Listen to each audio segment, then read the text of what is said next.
آج کا جو عنوان ہے خدا کے ساتھ ساتھ چلنا. آپ بولیں گے پیچھے آج کا عنوان خدا کے ساتھ ساتھ چلنا. Walking with God.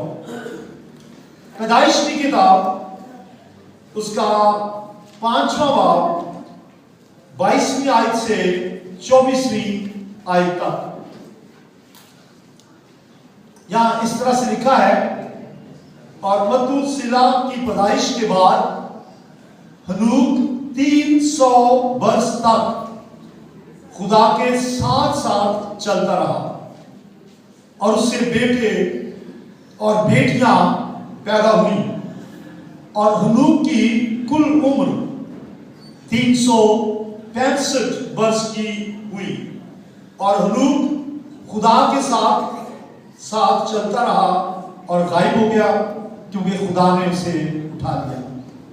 کلام مقدس کی تلاوت کے وسیلے سے آپ سب کو بہت برکت ملے. آمین. یہاں ایک شخص کا ذکر ہے، ہنوک. جیسے آپ نے یابیس کے بارے میں پیغام سنا کہ وہ ایک غیر معروف شخص ہے، اور آپ نے سنا کہ وہ صرف اس کی شہرت تھی دعا کی وجہ سے، حالانکہ اس کا نام بھی نسب نامے کے اندر آیا، اور ایک دم اچانک سے اس کی دعا کا ذکر آ گیا. ایسے ہی ہنوک کا ذکر جو ہے یہ بھی نسب نامہ سے شروع ہوتا ہے، آدم سے. اور آدم سے چلتے چلتے جب اس کی 7ویں پشت آتی ہے تو ہنوک کا ذکر آتا ہے. اور ہنوک ناموں کی فہرست میں ہنوک کے بارے میں ایک انوکھی بات لکھی گئی ہے کہ وہ زندہ آسمان پہ اٹھا لیا گیا. اور یہ بھی لکھا ہے کہ خدا کے ساتھ ساتھ چلتا رہا.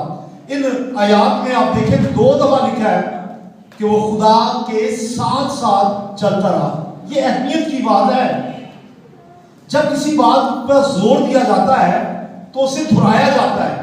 2 دفعہ کہا گیا ہے کہ ہنوک خدا کے ساتھ ساتھ چلتا رہا. اب خدا کے ساتھ ساتھ چلنے کا مطلب کیا ہے؟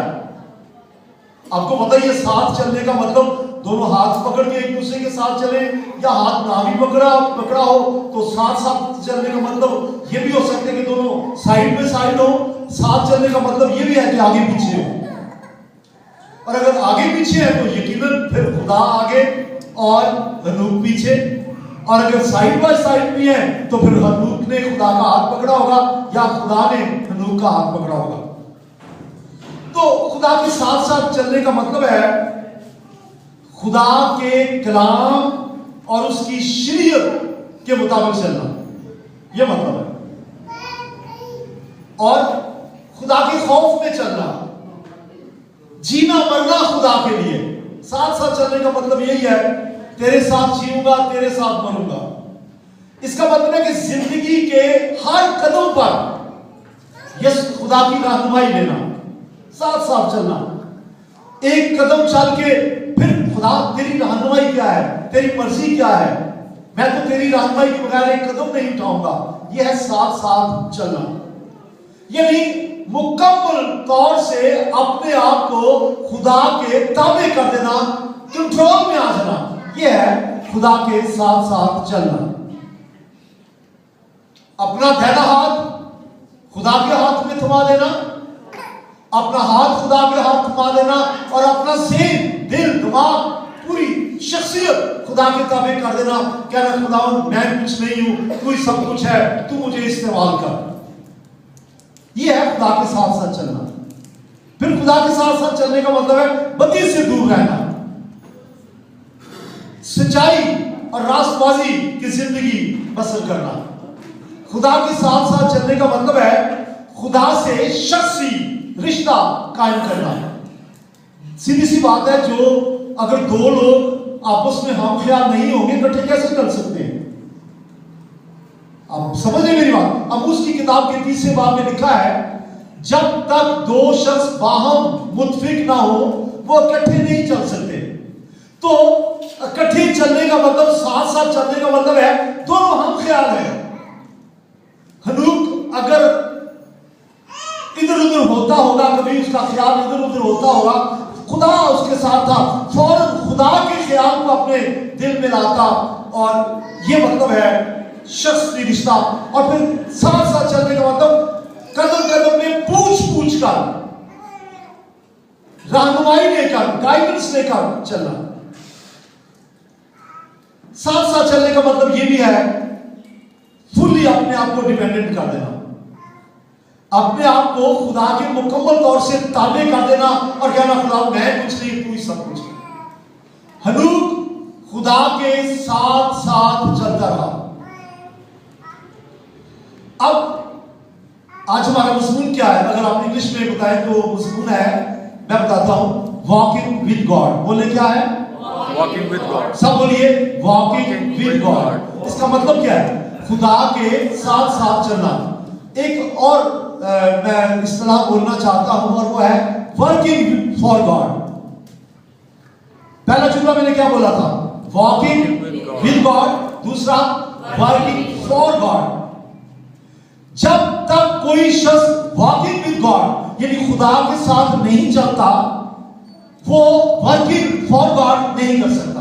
میں اردو میں کہوں، جب تک کوئی خدا کے ساتھ نہیں چل سکتا، وہ خدا کے لیے کام بھی نہیں کر سکتا۔ اور اگر کوئی شخص یہ کہے میں خدا کا بہت کام کرتا ہوں، اس کی خدمت کرتا ہوں، منسٹری کرتا ہوں، اور خدا سے اس کا رشتہ بھی نہ ہو، تو وہ جھوٹ ہے۔ ورکنگ فار گاڈ نمبر 2 پہ ہے، واکنگ ود گاڈ نمبر 1 پہ ہے۔ What is number 1؟ نمبر 1 کیا بات ہے؟ جو اولویت ہے جس کو، وہ ہے واکنگ ود گاڈ۔ خدا کے ساتھ چلیں گے تب ورکنگ فار گاڈ ہوگا، تب خدا کے لیے کام کر سکیں گے۔ خدا کے ساتھ چلنے والا ہی خدا کا کام کر سکے۔ تو آئیے جس کی بات ہو رہی ہے کہ ہنوک خدا کے ساتھ ساتھ چلتا رہا، 2 دفعہ لکھا ہے، اس کے بارے میں غور کریں۔ ہنوک اینوک کہتے ہیں انگلش میں، ایک عبرانی نام ہے، عبرانی زبان کا لفظ ہے، اور اس کا مطلب ہے ڈیڈیکیٹڈ۔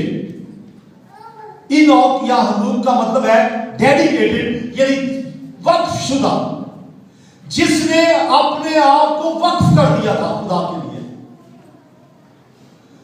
وقف کرنے کا مطلب ہے کہ خدا کو اپنا جینا مرنا زندگی مکمل کے طور سے خدا کے تابع کر دینا، وقف کر دینا۔ آپ نے سنا ہوگا کہ بعض لوگ اپنی بلڈنگ کو وقف کر دیتے ہیں، وہ اپنا نام اس بلڈنگ کی ملکیت سے نکال کر کسی کمیٹی کو دے دیتے ہیں اور کہتے ہیں کہ یہ بلڈنگ جو ہے یہ وقف شدہ ہے۔ آپ نے کبھی سنا یہ بات؟ وقف۔ تو عبرانی میں جو لفظ ہنوک ہے اس کا مطلب ہے وقف شدہ۔ ماں باپ نے پتہ نہیں کیا سوچ کے رکھا تھا، خوبصورت نام رکھا تھا، اور خوبصورت نام کے ساتھ کہ وہ خدا کے ساتھ چلتا رہا، واقعی وہ ڈیڈیکیٹڈ تھا، وقف شدہ تھا۔ جیسے یابیس کا نام نسب نامے میں آتا ہے، یعنی نام چل رہے ہیں اور ناموں میں اچانک یابیس کی دعا، ایسے ہی یہ بھی داؤد یہ آدم سے شروع ہوئی ایک پشت در پشت فہرست، اور 7ویں پشت تک جب آئے تو ہنوک کا نام آ گیا۔ نسب نامہ جو 5ویں باب میں ہے متی کی انجیل میں، یہ پیدائش کی کتاب میں، وہاں آدم سے شروع ہے نسب نامہ، اور نوح کے جو 3 بیٹے ہیں سم، حام اور یاف، وہاں پہ ختم ہوتا ہے۔ اور یہاں سے جب ہم چلتے آدم سے گرتے گرتے چلتے چلتے ہنوک تک، تو یہ 7ویں پوری پیڑھی ہے۔ ہنوک کے باپ کا نام تھا یارد۔ میں چاہتا ہوں ہنوک کے بارے میں سیکھیے۔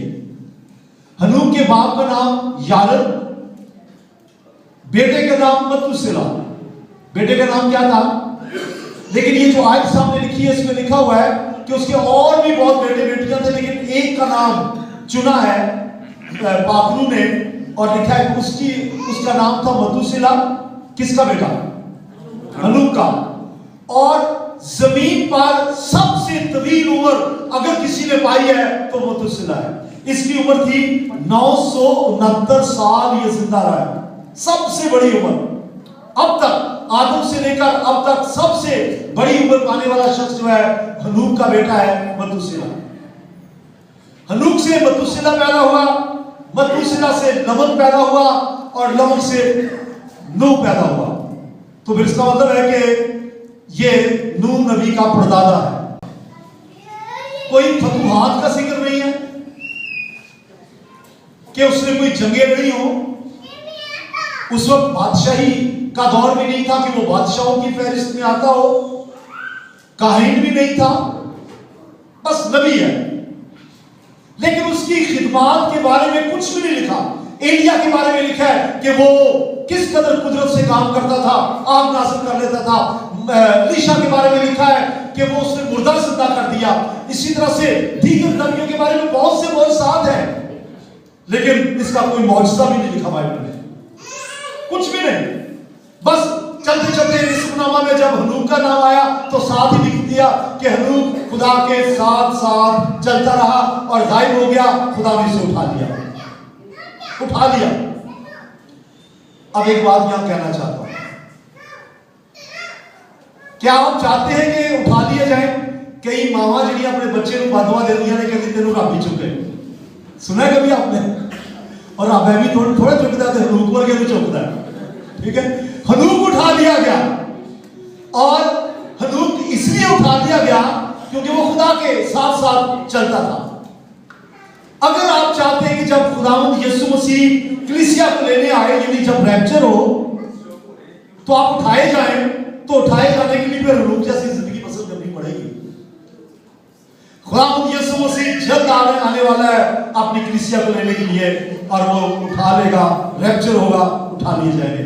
तो पुराने आदम में ये समझे एक तरह का ट्रेलर है, क्योंकि वाकया तो होना है, अभी कलीसिया में उठाया जाना है और कलीसिया आसमान पे चले जाएगी। तो पुराने आदम में दो लोगों के उठाए जाने का जिक्र है जो जिंदा उठा लिए गए। एक पहला तो हनूक है और दूसरा एलिया।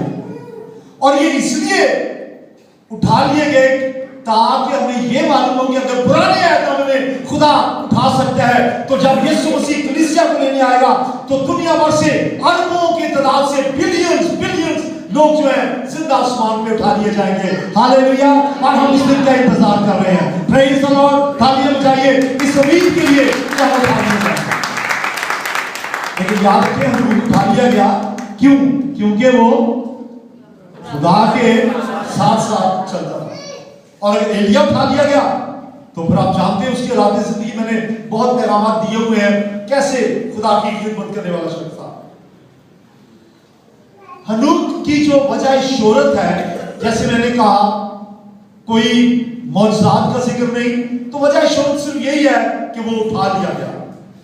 पैदाइश की किताब में इसका कोई किरदार, कोई फतवात नजर नहीं आती। सिर्फ इतना नजर आता है कि वो खुदा के साथ चलता रहा। कितने साल? 300 साल तक, 365 साल उम्र है, तो लिखा है कि वो खुदा के साथ साथ चलता रहा। इसका मतलब जिंदगी में कभी भी उसने खुदा को छोड़ा नहीं, खुदा को थामे रखा। पुराने अहदनामे में हनूक नबी के बारे में कुछ नहीं लिखा, लेकिन नए अहदनामे में खुदा के पाकरू ने पौलुस को सब कुछ बता दिया। जरा तालियां बजाइए पौलुस के। पुराने अहदनामे में मूसा ने जो लिखा है हनूक के बारे में कुछ भी नहीं लिखा, सिर्फ ये लिखा है कि वो खुदा के साथ साथ चलता रहा और उठा लिया गया। मेरे को देखिए जरा प्लीज, मेरे को देखिए। पुराने अहदनामे में सिर्फ ये लिखा है कि हनूक खुदा के, मेरे साथ बोलिए, खुदा के साथ साथ चलता रहा और जिंदा उठा लिया गया। नए अहदनामे में जाके खुदा ने ये मुकाशफा पौलुस में जाहिर किया, और पौलुस ने सारी वजूहात बयान की क्यों उठा लिया गया। पाकुर ने लिखवाया, हजारों साल बाद लिखवाया। देखिए जरा इब्रानियों 11वां बाब, इब्रानियों 11वां बाब जो है, वहां एक फहरिस्त है जो हीरोज हैं ओल्ड टेस्टामेंट के, बुजुर्गाने दीन। अब्राहम का जिक्र है, इसहाक का जिक्र है, याकूब का जिक्र है, नूह नबी का जिक्र है, मूसा का जिक्र है, यानी जदौन का जिक्र है, शमसूर का जिक्र है, दबूरा का जिक्र है। यानी जो खुदा के हीरोज थे ओल्ड टेस्टामेंट टेस्टमेंट में इब्रानियों के 11वें बाब में उनकी फहरिस्त है और हरूक का नाम इस फहरिस्त में है। फिर सुनिए, इब्रानियों के 11वें बाब में ओल्ड टेस्टमेंट के जो मर्द ईमान या खवातीन ईमान है उनकी फहरिस्त है और मैंने नाम बताए, मसलन इब्राहिम, इसहाक, याकूब, मूसा, बर, समसून, जदून, उनकी फहरिस्त में हनूक का नाम भी है। ये रुल्कुस है जिसने पौलुस में ये जाहिर किया है, वरना ओल्ड टेस्टमेंट में तो कुछ भी नहीं लिखा। तो आइए पढ़ते हैं इब्रानियों 11वां बाब और उसकी 5वीं आयत। यहां बहुत सी बातें आपको मिलेंगी हनूक के बारे में। देखिए क्या लिखा है, ईमान ही से हनूक उठा लिया गया। क्या लिखा है? ईमान, सामने भी लिखा है ईमान ही से हनूक उठा लिया गया। तो पहली खूबी जो बयान की है, पौलुस ने बयान की है, कैसे उठा लिया गया? ईमान से। इसका मतलब है उसने अपनी पूरी जिंदगी खुदा पर ईमान रखा। उसने अपने ईमान से कभी वो मुज़लज़ल नहीं हुआ, कभी उसका ईमान डावाडोल नहीं हुआ, कभी ऊंच नीच नहीं। उसका ईमान मजबूत ईमान था और वो ईमान से उठा लिया गया। ये पौलुस ने पाकलू की हदायत से लिखा है, ईमान ही से हनूक उठा लिया गया ताकि मौत को ना देखे। लगता है कि पौलुस पर खुदा ने जाहिर कर दिया था कि खुदा नहीं चाहता था कि हनूक नहीं चाहता था कि मौत का मजा चले, और ईमान से, उसके ईमान से ऐसा हुआ कि उसने मौत का मजा ना चखा, मौत का मुंह ना देखा, जिस्मानी मौत नहीं मरा हो। तो ईमान ही से हनूक उठा लिया गया ताकि मौत को ना देखे। और चूंकि खुदा ने उसे उठा लिया था इसलिए उसका पता ना मिला, पता ही नहीं चला कहां चला गया। यहां एक बात सुनिए, मैं बाद में पढ़ूंगा आगे जाके, जरा सुनिए। थोड़ी सी देर बाकी है, खुदावंद यीशु मसीह आसमान से ललकार और मुकर्रम फरिश्ते की आवाज खुदा के नरसिंगे के साथ उतर आएगा और कब्रें खुल जाएंगी और लाखों करोड़ों अरबों ईमानदार जो जमीन के नीचे, यानी जिनके हड्डियां भी गल चुकी हैं, जिनका नामो निशान नहीं है, उनके अंदर रूह आएगी, नया बदन मिलेगा, वो जी उठेंगे और जो जिंदा ईमानदार होंगे मिलकर हवा में खुदावंद का इस्तिकबाल करेंगे, उठा लिए जाएंगे। और यहां लिखा है चूंकि उसे उठा लिया था इसलिए उनका पता न चला। दुनिया के लोगों को पता नहीं चलेगा कि वो कहां चले गए। लोग ढूंढ रहे होंगे, उधर रैप्चर होगा और लोग ढूंढ रहे होंगे और मौसम कहां चला गया, और कई लोग कह रहे हैं भाई इकबाल इधर था, वो किधर चला गया, और कई लोग ढूंढ रहे होंगे अजहर कहां चला गया, भाई इरफान कहां चले गए। लोग ढूंढ रहे होंगे, पता ही नहीं चलेगा। पता तो उन्हें होगा जो इकट्ठे ऊपर जा रहे होंगे और खुशी से एक दूसरे से मिलेंगे, एक रीयूनियन होगी, बड़ा खूबसूरत माहौल होगा। जमीन पर तो किसी को पता नहीं चलेगा, यहां तक कि टेलीविजन 24 घंटे कई दिन तक ऑन रहेंगे और वो खबर देते रहेंगे मिनट मिनट की कि लाहौर से इतने करोड़ लोग गायब हो गए, कराची से इतने करोड़ लोग गायब हो गए, और हर शहर का जैसे इलेक्शन का वो बार बार बताते हैं कि इतने वोटों की गिनती आ गई है, गिनती होती जाएगी और बताते जाएंगे बाहर के नासिर रोड से 1000 लोग गायब है, बैतलहम चौक से 2500 लोग गायब है, वगैरह वगैरह गायब है, पता ही नहीं चलेगा कहां चले गए, और वो खुदा उनके पास हो गए। हालेलुया, सब बोले हालेलुया। हनूक उठा लिया गया ताकि मौत को ना देखे, खुदा ने उठा लिया इसलिए उसका कुछ पता ना चला। आगे लिखा है क्योंकि उठाए जाने से बेशतर, ये पौलुस पर खुदा ने जाहिर किया है, और उठाए जाने से बेशतर उसके हक में ये गवाही दी गई थी कि ये खुदा को पसंद आया। हाँ जी, ये बात पुरानी आयतों में नहीं लिखी, नई आयतों में भी लिखी है कि ये शख्स खुदा को पसंद आया। सारे नहीं चुकता, जेड़े पसंद आएंगे वो नहीं चुकेगा, जो ईमान में है, जो खुदा के साथ साथ चलते हैं। अब उठाया क्यों गया? क्योंकि वो खुदा के साथ साथ था। फिर इस आयत के मुताबिक वो ईमानदार था, मर्द ईमान था। और बाइबल में एक आयत है کہ بغیر ایمان کے اس کو پسند آنا ناممکن ہے. یہی وجہ ہے کہ اٹھایا گیا کیونکہ وہ ایماندار تھا. کیا آپ چاہتے ہیں کہ آپ اٹھا لیے جائیں، ریپچر ہو آپ کا؟ تو پھر ٹھیک ہے، آپ اٹھا لیے جائیں گے. ہنوک کی مانند بنے، ایمان پہ چلے، خدا کے ساتھ ساتھ چلے اور ایسی زندگی گزارے جیسی ہنوک کی زندگی تھی. ہنوک کے لیے جو کچھ ہم نے سیکھا، اس میں جو سبق آپ کو ملتا ہے وہ یہ ہے، ہنوک مرد ایمان، خدا ان کو پسند آیا اور وہ خدا کے ساتھ ساتھ چلتا رہا.